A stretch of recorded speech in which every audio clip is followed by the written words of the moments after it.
আপনার ফেসবুক ফিডে যখন এসেই গেছি 1 মিনিট স্ক্রল থামা, পিএম নাকি নন বায়োলজিক্যাল, মানে সোজা স্বর্গ থেকে ডাউনলোডেড। এদিকে রেলের পাশে বুলডোজার চলছে, মেয়েদের সেফটি শুধু নিউজ চ্যানেলে হেডলাইন, আর আপনি ট্যাক্স দিয়েও ভাতা গুনছেন, তারপর আবার রাস্তাও চাইছেন। বুঝলেন কিছু? আমিও না। তাই এই 3 মিনিটে একটু বুঝে নিন। আর হ্যাঁ, লাইক শেয়ার চাইবো না, আপনারা তো ফ্রি ভালোবাসেন, তো ভিডিওটাও ফ্রিতে সরিয়ে দেবেন একটু। আমাদের প্রাইম মিনিস্টার নিজেই বলেছেন উনি নাকি নন বায়োলজিক্যাল, সোজা বাংলায় উনি গড গিফটেড প্রোডাক্ট, ডিভাইন পাওয়ার আছে বস। সেই পাওয়ারের ঠেলায় আমাদের মতো ছোটোখাটো ক্রিয়েটার মাঝে মাঝে উড়ে যায়। আমি শুধু চোখ খুলে দেখছি, তাই প্রশ্ন করছি, চোখ বন্ধ রাখলে তো ভাতাটাও মিস হয়ে যাবে আমার। পশ্চিমবঙ্গে এখন রেলের পাশে হকার, দোকান, বস্তি সব উচ্ছেদ, কারণ উন্নয়ন আসছে। আর উন্নয়ন তো বরাবর গরিবের চালের উপর দিয়ে হাঁটে, তাই না? মার্সিডিজ তো আর বস্তির উপর দিয়ে যাবে না। তবে একটা কথা, জমিটা তো প্রথম থেকে সরকারি ছিল দাদা, আপনি জানতেন, ভোট দিয়ে উন্নয়ন চাইলেন, এখন বুলডোজার দেখে বলছেন আমার ঘর কেন?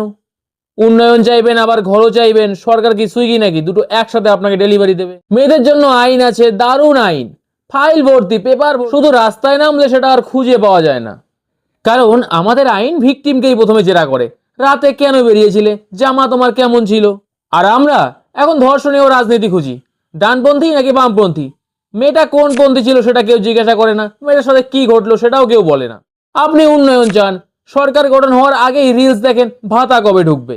বিদ্যুৎ ফ্রি, রেশন ফ্রি, স্বাস্থ্য ফ্রি, বাস ফ্রি, লক্ষ্মীর ভান্ডার, কৃষক বন্ধু, পিএম কিষাণ, আপনাদের লিস্ট তো শেষই হবে না। তারপর সকালে উঠে বললেন পেট্রোল 110 কেন, সিবিএসসি এসএসসিতে ঘোটালা কেন।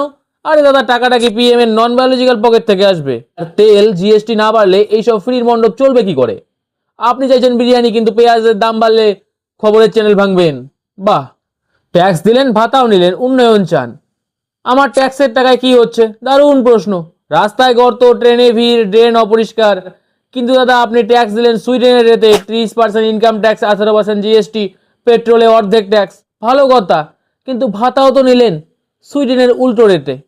ওরা তো ভাতা দেয় না, তাই ওরা সার্ভিস দেয়। আপনার ট্যাক্সের টাকায় ভাতা গেল, রেশন গেল, 100টা স্কিম গেল, তারপর হাতে যা বাঁচলো সেটা দিয়ে কি রাস্তা হবে? ট্যাক্স দিলেন, ভাতা নিলেন, তারপর আবার সিঙ্গাপুরের মতন রাস্তা চান। সরকারের কি টাকার গাছ লাগানো আছে? তিনটের মধ্যে দুটো বেছে নিন না দাদা। ট্যাক্স কম নিলে ভাতা কমবে, ভাতা দিলে রাস্তা কম হবে, তিনটে একসাথে হয় না। এটা ক্লাস 5-এর অঙ্ক, ডিভাইন পাওয়ারেও এইসব মিলবে না। আর পশ্চিমবঙ্গের ঋণ কত জানেন? গুগল করুন, তবুও সরকারের চেয়ারে বসার আগেই আপনাকে ভাতা দিতে হবে।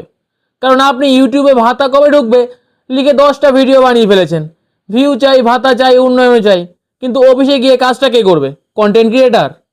কৃষক ফসলের দাম পায় না, সত্যি কথা, দাম পেলে তো কৃষকও বড় লোক হবে। তাহলে গরিব কে থাকবে? ইকোসিস্টেম ব্যালেন্স কে করবে? তবে এখন অন্তত আপনার হাতে ফেসবুক আছে, আগে তো চিঠি লিখে পিএমওকে পাঠাতে হতো। এখন ভিডিও বানান, ভিডিও উড়ে যায়, তবুও তো ডিজিটাল উন্নয়ন। দেখুন, আমি কারো পক্ষে নই, সমস্যা হলো আমরা সবাই চাই উন্নয়ন, কিন্তু বিলটা অন্য কেউ মেটাক। ফ্রি চাই, আবার কম দামও চাই, উচ্ছেদ চাই না, আবার জ্যামও চাই না।